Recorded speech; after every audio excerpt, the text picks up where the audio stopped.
السلام عليكم يا ابطال. حابب اعرفكم على انجاز ان شاء الله اسود فريق الابطال حققوه النهارده. زي ما انتم شايفين كسات حلوه كده، في كواليس وتفاصيل هنتكلم فيها، وان شاء الله يعني تشوفوا ما شاء الله قد ايه المجهود اللي بيتعمل في الدقيقه او الدقيقتين اللي ان شاء الله بيحققوا فيهم الكاس. بس في مجهود كبير قوي وراهم، وفي اصرار ان شاء الله، في فضل وبركه ربنا قد اي حاجه، توفيق، وهو ده اللي بيوصلنا للحاجات الجميله دي. يعني زي ما بيقولوا كده، او انا شايف من وجهه نظري ان ده الكلمه اللي دارجه هي ايه؟ المال الحلال اهو. فدول المجهود الحلال اهو، التدريب الحلال اهو، الاصرار الحلال اهو. بصراحه يعني حاجه الواحد فخور بيها جدا. ان شاء الله عربيه كي 3 كيا سيراتو 1600 واوتوماتيك وعفش صوت وكاوتش، يعني مكملينه من هنا على هنا. دي حاجات كلها الواحد بيقولها عشان خاطر تبين ان الموضوع بيعتمد على السواق، الموضوع بيعتمد على اهم المهارات، بيعتمد على السلام النفسي والاتزان النفسي اللي بيساعدك ان انت تسوق كويس. وده اللي بيوصل ان هم ما شاء الله حققوا مراكز جميله قوي كده، الواحد فخور بيهم جدا.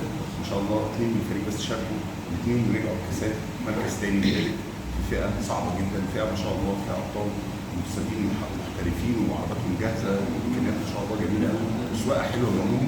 ورغم ذلك ما شاء الله يقدروا يحققوا ثاني وثالث في الفئه بتاعتهم، واوفرول 17 و20.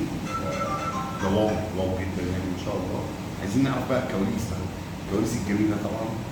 اولا في دعم كان موجود النهارده من المنظمين ودول اصول فريق الابطال فعلا برضه، اللي بيساعدوا في تفاصيل قوي، واللي زي مثلا كابتن يماني كده، هو اوريدي متسابق بس النهارده كان دوره معانا منظم، وفرق جدا ما شاء الله بتاع المتسابقين الجمال دول مستجهزهم. وفي اسد الاشبال، وفي ابطال من الدفعه السبعه لسه تحت التدريب، دول ابطال من الدفعه السبعه جم وكانوا مبسوطين وكانوا بيشجعوا.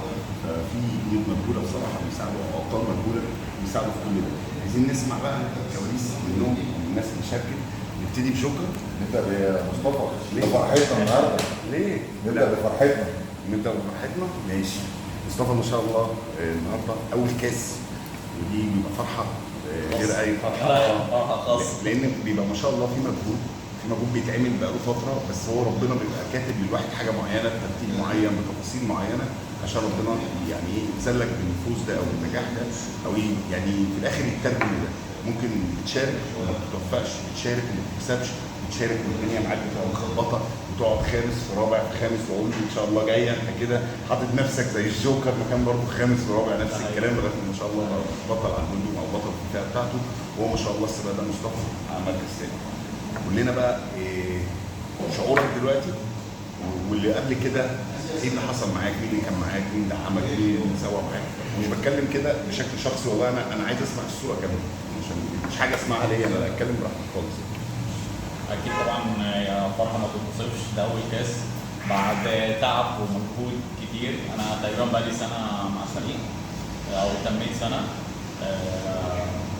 طبعا فرحان جدا، بس ده ما جاش من فراغ زي ما كابتن شريف كان بيقول، ده جه من تعب واصرار. انا شاركت في كذا سباق قبل كده انواع مختلفه، يعني في كذا بطوله، بس كنت دايما مركز رابع، حقق مركز رابع. كنت طبعا ببقى متضايق من جوايا، بس كنت عارف ان انا في يوم من الايام كنت هوصل. يعني انا ما كنتش مستعجل، كنت دايما بقول لهم كده، انا مش مستعجل على الفوز، هو ان شاء الله هيجي مع الوقت ومع التدريب. كان في التدريبه اللي احنا اتدربناها من كام يوم، دي فرقت معايا جدا. التدريبه كنا مستريحين فيها، نزلت عرفت حاجات معينه، تريكات معينه. انا كان من جوايا كنت يعني لا عايز اهدى. انا مشكلتي ان انا من جوايا ببقى متوتر، والتوتر ده بيخليني اضيع حاجات كتير قوي. فلما اهديت من جوايا وهديت في السواقه وكذا حاجه كده اشتغلت عليها وعرفت اخطائي فين، لما عرفت اخطائي عرفت اعالجها ازاي، هي دي اللي فرقت معايا جدا. بس فالحمد لله يعني ربنا كرمني وحققت مركز ثالث النهارده، فالحمد لله مبسوط جدا. وان شاء الله اللي جاي هيبقى احسن يعني. ان شاء الله شكرا، مش خلينا نتكلم كمان اصلا اللي هو قاله لك ده وبقول انا عايز اقول على حاجه. التدريبه اللي انت بتتكلم عليها من كام يوم دي، التدريبه دي كانت برايفت للابطال اللي مشاركين في السباق. بصراحه دي كانت نيتي، وكان تركيزي ان انا اطلع حاجه كويسه جدا منكم، وانتم موجوده. يعني المهاره ما شاء الله موجوده جدا، بس محتاج يعني زي ما انت قلت كده المجهود اللي بيتعمل ده فتطلع. فالتدريبه دي الواحد حط في دماغه ده ونوى ده، وانتوا جيتوا حاطين ناويين ده، احنا هنركز ونتدرب. فعلا اتدربنا تدريبه فرقت معانا جدا. الترتيبات والتحضيرات اللي بتتعمل قبل كده والتصور اللي انت بتعمله لنفسك وتصدقه بيحصل. وده انا قلته على الجروب بتاع الفريق مع يوسف دربوا النهارده، الواحد فخور بيهم، ناس ما شاء الله ادت اداء كويس جدا. كل واحد اتكلمت معاه في حاجه وده بقى يعجبني قوي. انا سمعت كلامك النهارده، سمعتها منك كذا مره، وسمعتها من جوكر برضه النهارده كذا مره. انا سمعت كلامك ونزلت لقيته فرق معايا. انا سمعت كلامك، الموضوع ده بيفرحني جدا جدا يعني. وده بقى المجهود الحلال فعلا. الواحد مهما بيعمل كل ده بيبقى يعني ولا حاجه، او يعني بيبقى تعويضه كلمتين دول، ومش الكلمتين بقى، الترتيب او التنفيذ نفسه. ده التصرف اللي انا شفته في التراك. شفت منك سواقه في التراك الثاني ولا اروع ولا اجمل. ما كنتش محتاج مركز منك بصراحه، قلتها لك. انا شفت منك سواقه حلوه، انت سوقت صح. وطبعا ربنا اكرم بقى من اي حد، فاكرم علينا بالمركز الثاني. فانا ببقى مبسوط من ده ما شاء الله. وفعلا يا مصطفى انت جاي، انت لسه نص الموهبه ما طلعتش. انا عارف انا بقول ايه ومتاكد من الكلام ده. والنص ده يعني حاجه كبيره قوي لما هتطلع ان شاء الله. ولما هتطلع مع تجهيزات مع استمراريه مع حاجات كده حلوه، انا متاكد ان انت هتبقى في حته حلوه قوي وهتفضل على البوديوم ان شاء الله. ان شاء الله ان شاء الله. يا جوكر، يا جوكر، الجوكر بقى يعني اقل ما يقال من امهر المتسابقين في الفريق فعلا فعلا. وكمان في مهاره، وفي كمان حته بقى دي بقى المهمه قوي، في اصرار، في حماس، في طاقه. الله اكبر يعني، الله اكبر. انا بتعلم منه بجد بجد الحته دي بالذات. طول ما هو على الستارت، طول ما هو متاهل في سباق، طول ما هو في المود، هو بيساعدني جدا جدا. احنا بنعمل كامل او بنخش في المود اكتر قبلها باسبوع. ما في استعدادات وما في تعامل نفسي وفني وتجهيز للعربيه وتجهيز للشخص نفسه. هو ما شاء الله بيساعد في الحته دي قوي، ودوره قوي جدا. طبعا كابتن ياباني ما اقدرش انسى دوره في حاجه زي كده. الاثنين وطن فعلا يعني. بحس ان هم وجودهم عند الستارت او وجودهم في الحاجه هو بيدي باور. انا ببقى مطمن وبشوف ترجمه ده من اللي هم بيعملوه مع المسابقين اللي بيشاركوا الفريق او مع نفسهم. هم بيبصوا على نفسهم قوي وبيطلعوا احسن ما عندهم. في الاخر ده بيترجم لمراكز جميله قوي. فيا جوكر كده عايزين نسمع منك الكواليس. بس استنى، الراجل ده كان المفروض يشكر الناس اللي دعمته. مين اللي دعمك؟ مين دعمك معانا؟ مين دعمك؟ انت كنت عايز توجه رساله بس للاسف ما خدناش منك، فممكن توجهها دلوقتي. اكيد طبعا دعوات الناس اللي هي دعت لي يعني. هم مين يعني؟ والدتي انت مكسوف؟ والدتي دعوتي. الحاج والحاج. بمناسبه الحاج والحاجه، معلش اقطع كلامك يا جماعه. احنا لما بنشتغل مع متسابق معانا في الفريق، احنا بنشتغل معاه نفسي بمعنى ايه؟ الشخصيه نفسها في الحاجه اللي هو بيعملها. واكتر ناس بتساعدنا في ده الدايره القريبه منه. الدايره القريبه دي مين؟ والده، والدته، زوجته، او لو العكس، لو هي بنت زوجها، او يعني ايا كان. المهم الدايره القريبه يعني. الدايره القريبه دي كلها دورها مهم. الدايره القريبه دي دعمها مهم. دعواتهم البركه والخلاصه وعن تجربه. والفريق ده اتعمل بفضل دعوات امي الله يرحمها، امي الحبيبه اللي وصلت الفريق ده. وانا شفت ده بيترجم معاكم انتوا ما شاء الله. كابتن ياباني والده شرفنا في سباق، كان وش خير علينا، كان تاني وتالت برضه. فيعني بجد بجد الدايره القريبه دي بتفرق قوي. والام طبعا يعني بيبقى ليها دور كويس جدا او قوي جدا. الدعم ده يا جماعه بيفرق قوي، وده اللي احنا بنشتغل عليه. لازم لازم لازم الدايره اللي حواليك دي تبقى مظبطه. مش انا معايا عربيه جامده وانا جامد فانا هنزل، لا. لو الناس دي مش راضيه عنك واصل. وخاصه العنصر النسائي لما بيقفلوا على حاجه الكون كله بيساعدهم يعني. لازم الواحد يحافظ على ده. وكمل كلامك اتفضل. هي جت بالترتيب. هي الواحد مش اللي هو بيظبط العربيه اول مره، لا. انا نزلت سباق واثنين وثلاثه، بحتاج اشوف العربيه محتاجه ايه، ما بين عفشه، طب حاجه في الموتور، طب نظبط حاجه معينه. جوكر ساعدني كتير في الموضوع ده، وهو الله اكبر عليه بصراحه في الحته دي. ان هو يساعدني في حته طب اعمل كذا، طب المنظفات، الموتور، العفشه، طب هنظبط حاجه، نعمل حاجه. كفايه ان هو مساعدني طبعا بالكاوتش بتاعه. هو بيديني الكاوتش حبيبي. انا عملت الموتور قصادها. يعني هي راحه جايه يعني. بس وفي برضه تريكات بقى اللي هي هنتكلم عن الحاجات الفنيه. كان برضه جوكر كان بيقول لي حاجات، كان كابتن بيقول لي حاجات. كانوا في حاجات انا ما كنتش يعني دايما بيبقى سايق اللي بره هو اللي بيبقى شايفها اكتر من اللي بيبقى سايق. بيبقى واقف بره بيجي مثلا يقول لا خلي بالك انت في الحته دي، خلي بالك انت عملت هنا، لا ضيق هنا، لا افتح هنا. وحته برضه التوتر دي كانت ليها عامل مهم جدا بالنسبه لي، كبير طبعا جدا. كابتن شريف انا في جمله هو قالها لي لحد دلوقتي وانا فاكرها، قال لي مالكش دعوه لا تحسب تايمات ولا تحسب مين اللي نازل ولا تعمل، انت حط في دماغك انت نازل تسوق سواقه حلوه وبس. بس وده اللي انا عملته فعلا في تاني مره ما نزلتها. سؤال مبهرة. انا نزلت انا مركز في العربيه، مركز في السواقه، ماليش دعوه باي حاجه، والحمد لله ربنا كرمني يعني. فهي جايه يعني هي سلسله طويله قوي من الترتيبات ومن التحضيرات ومن التدريبات، فهي ما بتجيش كده مره واحده. طب الزرع بقى قد ايه؟ كتير يعني. غالبا يعني كم مره بس قصدك؟ لا خلينا نقول برضه هو بقى له سنه، بس السنه دي لاجل الامانه التدريبات مش منتظمه، وده بسبب يعني ترتيبات كده. بس الحمد لله دلوقتي بقى في مكان للفريق وفي مكان الاكاديميه بندرب براحتنا الحمد لله. عدد التدريبات قليل، عدد كان بيقولوا ايه المجهود الفني او يعني الرصيد الفني يعني بالنسبه له كان عايز يتظبط، والحمد لله قدرنا نظبط ده. افتكر ان هو في كام تمرينه اخرانيين واخر تمرينه بس اخر تمرينه دي انا كنت بنزله من العربيه اهدى ما تنزلش كده اهدى، وفعلا كان يهدى ينزل يقوم عامل تراك ولا اروع ولا اجمل. ده كان جميل.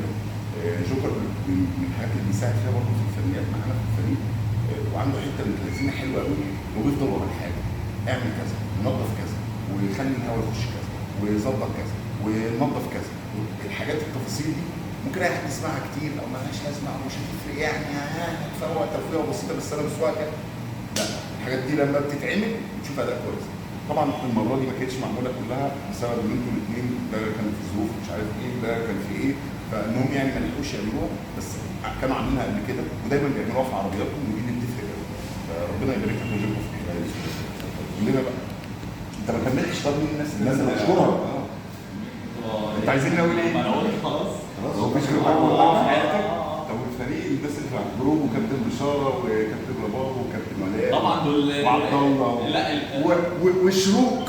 شروق ده انت خدت حقك، ده ربنا نصرك. شروق انا اهو الكاس اهو تمام. عشان ما تتكلميش بس كتير، احنا بعد كده هنرد على بعض في التراكات، يعني هنرد على بعض على ارض الواقع تمام. هو ده اللي انت عايزاه، مش هي دي الروح الرياضيه، ننزل نرد على بعض بقى. هو انا ما نسيتش برضه اللي كان ليها سبب رئيسي اللي هي حفزتك انك تاخد الكاس ده. الموضوع العنف اللي هي خلتني فيه. اولا شروق هي متسابقه معانا في الفريق وبتساعدنا كمان في التنظيم، وخطيبي كابتن يوسف البطل الموهوب، فيعني الموضوع جميل كده. وهي لما كانت بتسابق اخر سباق كان في طار بينها وبين مصطفى كده، والحمد لله الطار ده اتحل دلوقتي، فعشان كده هو بيوجه لها الرساله دي. بس عشان تبقوا عارفين احنا دايما بيبقى في تحديات ما بيننا في الفريق ويبقى في منافسه، والمنافسه دي منافسه صحيه، المنافسه دي بتساعد الحمد لله كل واحد فيهم يطلع احسن ما عنده. زي ما احنا بنتكلم على الكواليس ما بينهم دلوقتي اللي حصلت في السباق، تفاصيل حلوه. في حد تاني عايز تشكره؟ الناس بقى كابتن عم بني طبعا، عمال ميزان الفريق طبعا كان في تريكات كده برضه كان بيقول لي عليها كان بيها كتير بصراحه كتير. هو يعني في حكمه كده، يعني هي في حكمه كده بتطلع منه هو فعلا. لا بتفرق كتير، وبيساعدنا كتير برضه بصراحه في حوار العربيات. ما بيتاخرش عليا في اي حاجه بصراحه، في التدريب في اي حاجه. هو اللي جاب لك العربيه تتدرب بيه؟ البولو الذاكره مش مركزه من الفرحه. مش مجمع بس مش مجمع. عربيه بالمناسبه كان في عربيه ثانيه وانا كنت عايز انزل بالاثنين مع بعض، هم ننزل لفه عايز اجرب العربيتين مع بعض. هو ساعدني بصراحه وادالي العربيه التدريب، لان انا كنتش هينفع اسوق العربيتين مع بعض. لسه مبتدئ. لسه مبتدئ، فما ينفعش اسوق عربيتين مع بعض. بس احنا كودان بنسوق عادي مع بعض. بصراحه ساعدني كتير، وفي حاجات كتير هو بيساعدني فيها، فكتر خيرك. حبيبي مصطفى. وناس ثانيه كتير برضه. وفي انا يعني عامه طبعا على الحاجه بس ايه هنقوم دلوقتي. ما تستنى بس، مش كل حاجه تتقال. فكل واحد بصراحه انا يعني كل واحد في الفريق انا اتعلمت منه حاجه، يعني كله في سواء بقى في سواقته او ستايل السواقه ذات نفسه، او في اللي هو بيعمله، او التجهيزات اللي هو بيعملها. كل واحد بصراحه في حته كده معينه باخدها منه او بتعلمها منه. ودي حاجه حلوه يعني. هو الكوكتيل ده كله الواحد بياخده كده وبيطلع منه. اسالك سؤال كده شخصي يعني، اه تفتكر كنت هتوصل اللي انت فيه دوت لو ما كنتش مع فريق؟ لا طبعا لا. كانت هتاخد وقت اكبر بكتير؟ انا فاكر انا في كلمه قلتها اول ما اتفضل. دخلت أحب أسمع. اول ما دخلت الفريق ده، وانا كان حلم حياتي من زمان ان انا اسابق بالعربيه، بس كان كل ما فكري عن العربيات اللي انا لازم اجيب عربيه دفع خلفي وعربيه جامده جدا بفلوس كتير جدا أيوة. علشان انا ابقى موجود في المكان ده. طبعا الفكر ده ما كانش موجود خالص لحد ما اتعرفت فعلا على مدرسه فريق ابطال، وبعد كابتن شريف نزلت معاهم في الاختبارات في الاول، والحمد لله انضميت ليهم. الكلام ده كان من سنه. كان اداؤه قوي جدا، وعمل حاجه اسمها زكير، فاكر كويس صح؟ جيمز دي كانت صعبه وهو كان باين ما شاء الله روعان. يعني انا دايما في ناس بتيجي من اول مره كده ببقى شايف ببقى شايف وباخد بالي، وعلى طول طبعا بتكلم مع الفريق معانا الشخص ده ايه رايكم فيه؟ الشخص ده تابعوه، وبنعدي معاه مثلا تدريب او 2 أو 3، وبعد كده احنا فعلا بنبقى عايزينه. بس ده بيبقى بناء على ايه؟ عشان برضه الناس تبقى فاهمه الموضوع بيمشي ازاي بالنسبه لنا. اول حاجه الاخلاق. الاخلاق الاخلاق الاخلاق، طالما في اخلاق هتلاقي الروح اللي انت لسه بتتكلم عليها دي، وده اللي احنا بنبنيه في الفريق. هو هحكي ارجع لها تاني. تاني حاجه هي الروح الرياضيه، طالما في روح رياضيه برضه دي هرجع لها تاني. فتمام، عدى الحاجتين دول نقدر بقى نبص كانت العربيه، قوه العربيه، مهاره المتسابق، يعني كل ده تمام. بس الاخلاق والروح الرياضيه هيبني عليهم اي حاجه. فما شاء الله انت الاخلاق والروح الرياضيه والمهاره كانوا مدين 90%، وده مؤشر كويس قوي. يعني احنا من 75% نبتدي نبص على الشخص اللي ده بيبقى عنده فرصه عندنا او يبقى منضم للفريق. انت كنت 90% ما شاء الله، وده بشهاده كمان الناس اللي معانا في الفريق. في حاجه بس عايز اقولها معلش، بمناسبه اللي انت قلته دلوقتي، الفريق ده قائم على ده. هو انا نيتي من الاول اللي انا شفته في سنين صعب عشان اعرف اماكن السباقات، واللي انا اعرف يعني ايه اشارك او افهم يعني ايه اشارك برضه في سنين. وفي سنين ثانيه الكلام ده فعلا ممكن يكون خد مني 9 8 سنين، مش ببالغ يعني، كل حاجه 3 سنين 2 كده عشان اقعد بوديوم، اخد اول مركز. فاول ما اخدت البوديوم وقفت على البوديوم انا لابس تيشيرت عادي او لابس سنين عاديه، اللي جنبي كلهم فرق وجوات، لسه بقى في فريق. بعد كده عايز اخش فريق، لا لقيت الاحسن ان انا اساعد كل اللي نفسهم يتساعدوا. فلا احنا نعمل فريق للناس اللي نفسها تخش سباق، الناس اللي اول مره تشارك، الناس اللي معاهم عربيات ستوك، الناس اللي معاهم عربيات اوتوماتيك. الحمد لله الفكره دي وكان اساسها، ودايما كنت بقول يمكن الكابتن ياباني وجوكر الشبع والكلام ده، دي بيسلم بيه. مطلوب منكم مش اي حاجه، المطلوب اللي احنا اتعلمناه ده نعلمه بجد، نعلم الحب والروح، ونعلم الاخلاق، ونعلم كل ده مع بعض. هم ما شاء الله متأصلين جدعان وده طبيعتهم. وربنا لما انت بتنادي حاجه وتترجاها منه، ده انا كنت بترجاه بدعواتي يا رب اجعلنا انفع الناس لبعض في الخير، فبعت لي ناس شبهي واحسن مني كمان في التفاصيل، اللهم بارك يعني، وساعدتني بقى اللي احنا اللي انت وصلت له ده. هو الحمد لله انا مفكر فيه وعملوا تصور، وهم جم كملوا التصور ده. طبعا في ابطال في الفريق تاني زي الزعيم وزي هم اوريدي بيساعدوني في حاجات زي كده. ف يعني المنظومه دي هي من اساسها نيتها كده، والحمد لله ربنا ساعدنا على ده ووصلنا لده. انا نفسي بقعد اتفرج على الفريق واتفرج على انجازاته وببقى فرحان ان انا جزء من الفريق ده. انا بحب فريقي، يعني انا بحب الفريق ده مش عشان فريقي، لا انا بحب الفريق عشان الناس اللي فيه وعشان الروح اللي فيه. فربنا كريم عليا الصراحه، والفرحه دي تبقى بالنسبه لي احسن ما اخش سباق حتى بره مصر او سباق ايا كان واجيب فيه مركز. بفرح بكلامكم، بادائكم، الكلام اللي بسمعه على ادائكم، ما شاء الله باللي انت بس حاسس ان انت انجزت حاجه. فده عندي احسن من اي انجاز بصراحه. معلش طولت عليك بس بس يعني انت كده نقدر نقول بعد اللي انت قلته ده، وكابتن شريف حاول يوضح ان انت كان في هدف عندك في حياتك كان في وقدرت توصل له. طبعا. يعني انت ما كنتش شايف ان ممكن ده توصل له اساسا؟ لا بكلم جد. لا والله فعلا انا لولا دخلتي من الفريق انا ما كنتش عارف اوصل، لان انا ما كنتش اعرف السباقات اصلا بتعمل ازاي، بتعمل في ايه. لا انا اتدربت. خليك تتكلم بجد. اتدربت، انت دربتني. دربتني ما كنتش بعرف بالمناسبه بتعالى عشان اعلمك حته لا دي هنجيلها بس. فلا هو الفريق فعلا ساعدني في حاجات كتير، انا ما كنتش اعرف اصلا العالم ده. يعني هو اصلا الدنيا، طب انا احجز ازاي؟ طب السباق بتبقى فين وبتبقى امتى؟ على فكره يعني انا شخصيا من جوايا انا دي يعتبر الكاس ده بالنسبه لي هي تاني فرحه. كانت اول فرحه ليا لما انا انضميت للفريق ساعه ذا جيم، ولما انتظمت معاهم كذا مره دي كانت اول فرحه ليا اللي انا انضميت للفريق، ودي كانت حاجه كبيره جدا بالنسبه لي. بس قعدت بقى تقريبا فتره كبيره اللي هو انا بجهز نفسي وبجهز العربيه وبحاول اتدرب، لان فعلا السواقه بره في الشارع غير السواقه في التراك. دي حاجه ودي حاجه ثانيه خالص. انت بتجري بره في الشارع او الناس اللي بتعمل كده، وده انا لما دخلت جوه والفريق لا انا بقيت بطلع طاقتي كلها في التدريبات، بطلع طاقتي كلها في البطوله او في السباق اللي انا بقيت اجري في الشارع ده. يعني انا اللي كنت بعمله زمان من ساعه ما دخلت الفريق انا خلاص دلوقتي ما بقتش اعمله في الشارع، لان خلاص انا بقت عندي هي بقى في مكان امان مخصص انت بتطلع طاقتك فيه، تعمل فيه كل اللي انت عايزه، تدريباتك كل حاجه، فانت مش محتاج انك تجري في الشارع او تعمل حاجه في الشارع او كده. بس فلا الفريق ساعدني كتير جدا، انا ما كنتش عارف اوصل لاي حاجه من كل ده غير لما بعد وصلت للفريق. وفعلا انا مبسوط ان انا معاهم، وكلكم قدمتوا لي حاجات كتير وخبره انا اكتسبتها، وحاجات كتير جدا جدا جدا انا اتعلمتها ما شاء الله. يعني احنا اخوات ودايما في ظهر بعض وفي كتف بعض، ودي حاجه كبيره جدا بالنسبه لي. تسلم يا مصطفى، وصلت اللي انت عايزه الحمد لله. ممكن تقوم بقى فاكر على الله. من الحاجات الجميله اللي انا خدت بالي منها اللي فريقنا ما شاء الله مركز على اكتشاف المواهب، وحقيقي هو بيكتشف المواهب. يعني ما شاء الله احنا على مدار 7 سنين صح؟ 2018 ل 25 7 سنين 7 سنين دول خرجنا فيهم 6 دفعات اكثر من 150 متسابق، فعلا في متسابقين كمان. الحمد لله زي ما قلت في الفتره دي في ال7 سنين قدرنا ان احنا نخرج 6 دفعات اكثر من 150 متسابق، في منهم خد فرصه وبقى يشارك في سباقات بره وبيشرفنا وبيحقق مراكز في كورس الامارات او سباقات مختلفه في الامارات او غيرها.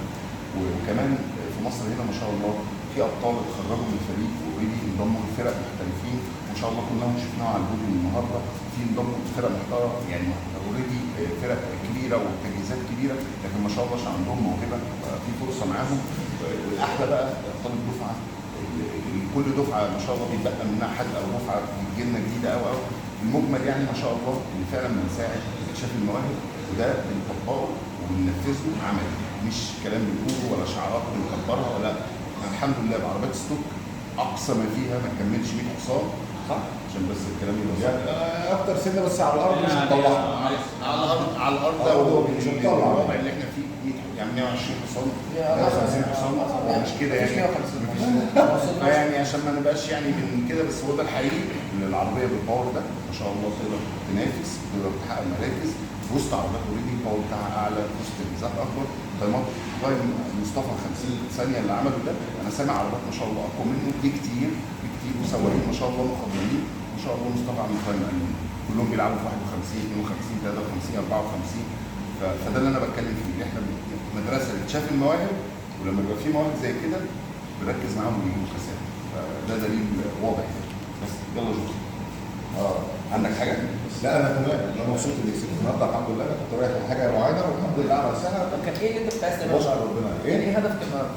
كنت عايز ارتب اوفرول بس النهارده، لان احتمال ما اكملش بقيه السنه في التدريب، فكنت عايز اخد رقم حلو بس. ده كان كل هدفي النهارده، الحمد لله وصلت له ونشكر ربنا والواحد مبسوط يعني. انا هحكي معاك. لا لا جوكر خلص التراك الثاني وجيت انا والكابتن ياباني الكلام تمام وبتاع و48 48 تمام وبتاع، بس في حاجه قال لي، قلت له في برميل ما وقعش، هو المفروض في برميلين بيشوطوا مع بعض او يعني يشوطوا من الاثنين لازم يقعوا من بره وهو عنده من عنده، فلو واحد وقع او الاثنين ما وقعوش كل واحد بثانيتين زياده على التايم ده. فطبعا هو من 48 في 48 ده يرتبوا في حاجه كويسه، فقلت له لا في برميل واقف، برميل واقف فين؟ راح ماسك الفيديو وراح لو حد كان مصور يعني فيديو راح مرجع الفيديو راح ماسك يا شوف تمام هو ما وقعش ليه ده؟ ما وقعش ليه؟ ومشغل فيديو كل شويه شغال فيديو وبص له خلاص يعني الحمد لله التايم حلو والتايم نهيت الاولى حلو حتى بيها او من غيرها، فالحمد لله انت مرتب المركز والدنيا. لا مش فارق معايا ازاي ده ما غلطش فيه؟ فلما بساله بقول له ايه الغلطه دي جت منين؟ فقال لي غلطه ايه؟ مبتدئين. والله دي غلطه جواك. غلطه ما يغلطهاش مبتدئين. انا بقول له ده عيب عربيه ولا عيب ايه؟ فبيقول لي لا دي غلطه ما يغلطهاش مبتدئين. ده صح بس وراح مصطفى بقى ما شاء الله رد عليه قال له ايه بقى؟ قلت ايه؟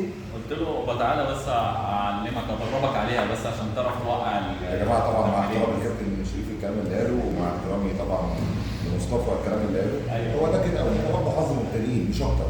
يا سلام بجد والله. مفيش يا سلام، ده معروف. تمام ماشي. ده التعفن ده المجهود مجهود. الحلال، ده ده مجهود. مجهود واصرار حلال بس. كلمه كده زي ما بيقولوا. بس كابتن يمين عايز تقول حاجه من عايز اقول لهم الف مليون مبروك، مبروك يا جوكر. شكرا. الفرحه الكبيره النهارده بجد لمصطفى، مش ببالغ يا مصطفى، بجد اليوم بالنسبه لي النهارده حلو جدا جدا عشانك انت، لاني انا كنت جاي وفي دماغي مصطفى، يعني شايل هم مصطفى هيعمل ايه النهارده، هيسوق ازاي، يعني رتب او ما رتبش تاثيره عليه هيبقى كده بعد كده عامل ازاي. حتى في مكالمه عملتها انا ومينا مع بعض كده قبل الهيت الثانيه، كنت بحاول اظبط معاها حاجه كده، الحمد لله رب العالمين يعني ما احتاجناش. والحمد لله مصطفى في الهيت الثانيه كان سايق حلو جدا، وكنا مبسوطين جدا بسواقته حتى من قبل ما نعرف ان هو مرتب. فبجد الف مبروك يا مصطفى، مبروك يا جوكر، الله يبارك فيك. مبروك كابتن شريف، انت سبب بجد في كل اللي احنا فيه ده. يا رب يكرمك. تعيش. وفي انتظار التدريبه الجايه، ويا ريت نعلن عنها للناس بالمناسبه. برضه بسبب كرم ربنا النهارده اللي احنا كلنا ركزنا مع مصطفى.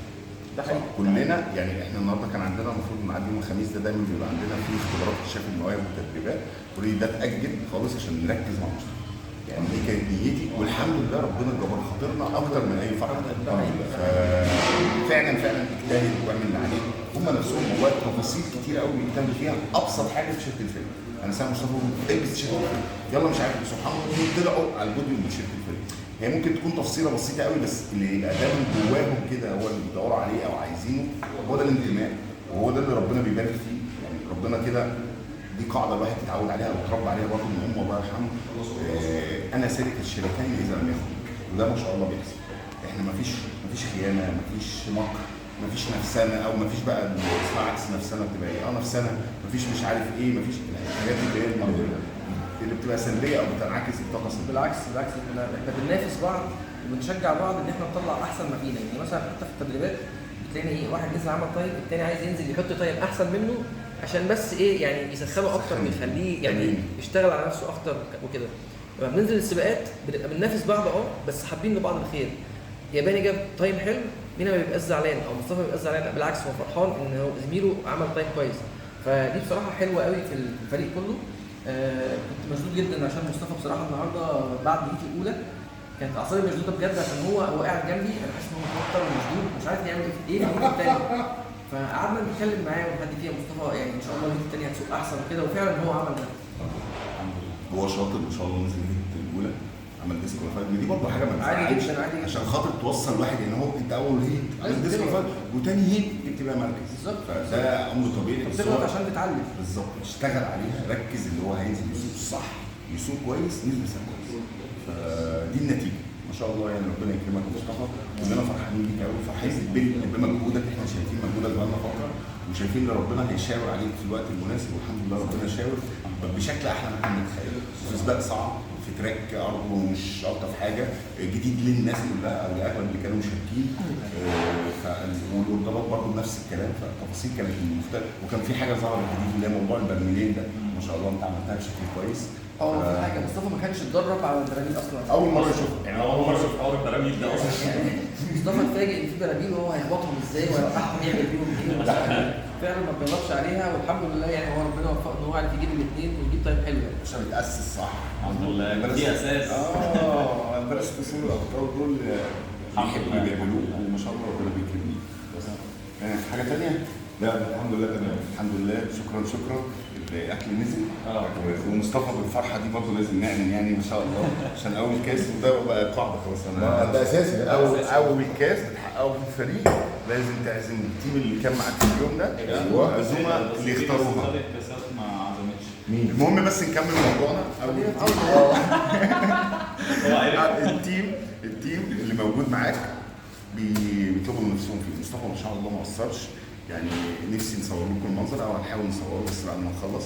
ففعلا يعني كده يعني قدها مصطفى، ويا رب دايما فرحانين، يا رب كده يبقى في ابطال كتير بيحاولوا مراكز كتير كده عشان ناكل ببلاش. توفيق يا رب للجميع. شكرا لكل الابطال المنظمين المنسقين الاشبال اللي ما شاء الله بيكملوا الصوره دي، كل واحد ليه دور. وانا شايف كمان ان احنا ما بقاش عندنا اشبال بقى، انا شايف ان اسد دلوقتي بقى بجد حد كبير، حد راجل يعتمد عليه بجد. 19 سنه بس يعني احنا شايفين أنا مثلا شايف اسباب ده خلاص بقى اسم بقى لقب ليه، بس هو بصراحه بجد هو راجل يعتمد عليه في كل حاجه. اي حاجه بتقولها له او بتخليه تقول له اعملها بيعملها احسن من ما انت عايز بصراحه في اي موقف يعني. انا نفسي الطاقه دي اشوفها منه في الشغل. انا بشوف ده منه في الفريق ولا اروع ان شاء الله ولا اروع، والله اكبر الله اكبر فعلا. غريب في الفريق بيعمل حاجات اكتر من انا اتخيله وبيسد فيها بمقام 10 رجاله، بس مش ببالغ ده فعلا يعني. بس يعني يا رب يديك كده في الشغل يبقى حاجه ان شاء الله يبقى احسن ان شاء الله، هيبقى في حته ثانيه. نشوفكم على خير السباق الجاي، استنونا في التدريب يوم الخميس. ايوه استنونا يوم الخميس اللي جاي. ايوه اختبارات اكتشاف المواهب لسباقات السيارات وتدريب اثنين مع بعض. هيكونوا في سوق نادي السيارات، سوق جديد التجمع، سوق السيارات الجديد اللي هو في التجمع او في اول طريق السخنه، هو في الحته دي وتفاصيل حلوه، المكان جميل، في تفاصيل احنا عاملينها حلوه قوي، وان شاء الله تشوفوا منها تفاصيل تعجبكم، ويبقى في فرصه للناس تشارك، في فرصه لابطال يخشوا ينضموا للفريق ويجيبوا كاسات زي ما انتم شايفين كده. نشوفكم على خير يوم الخميس الجاي ان شاء الله. وكل خميس ان شاء الله يكون في فعاليه. تابعونا على الصفحات بتاعتنا بقى، فيديوز ريسنج سكول، ان كان فيسبوك او انستجرام او تيك توك او يوتيوب او الحاجات اللي موجوده على السوشيال ميديا. السلام عليكم.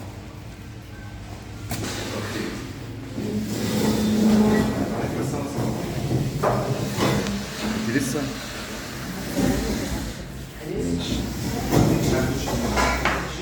عنده